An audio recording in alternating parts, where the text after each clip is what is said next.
How I became a chemist is an interesting question. The answer, I think, runs back to my childhood when I grew up in a charming village that had a spring, a natural spring, a creek, and a nearby forest. We did not have electricity growing up in my village, and the life was pretty simple.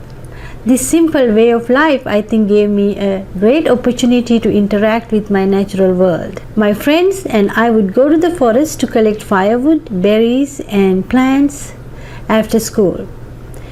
These nature excursions helped me develop a curiosity for the natural world. I often wondered, for example, how the water bugs run on the surface of the water without drowning, and how geckos defied gravity on the ceiling of my schoolhouse. When I learned the atomic and molecular basis of these phenomena in my chemistry class, I fell in love with chemistry. Now, whenever I see a chemical equation, I imagine it occurring in its natural setting.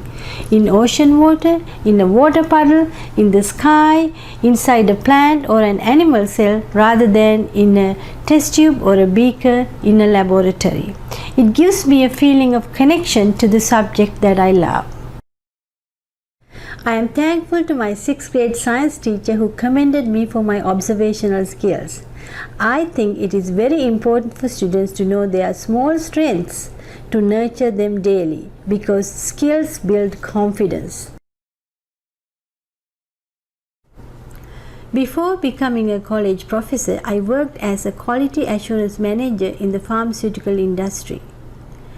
I also worked as a postdoctoral research associate at St. Jude Children's Research Hospital in Memphis. At those places, I saw chemistry in action for the benefit of human life.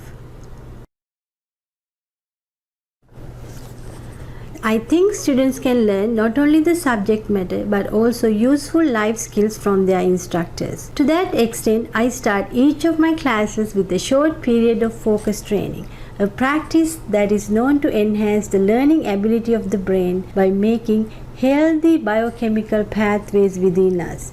In fact, I would like to give you a quick experience of this practice now.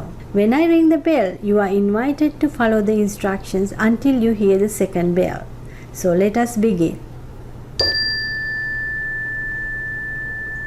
Sit comfortably with your back straight and hands resting on your lap.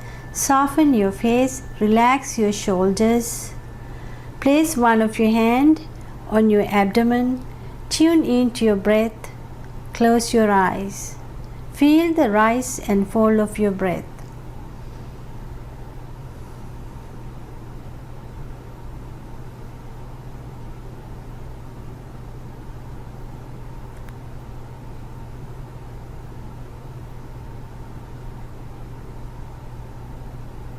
And that is focus training.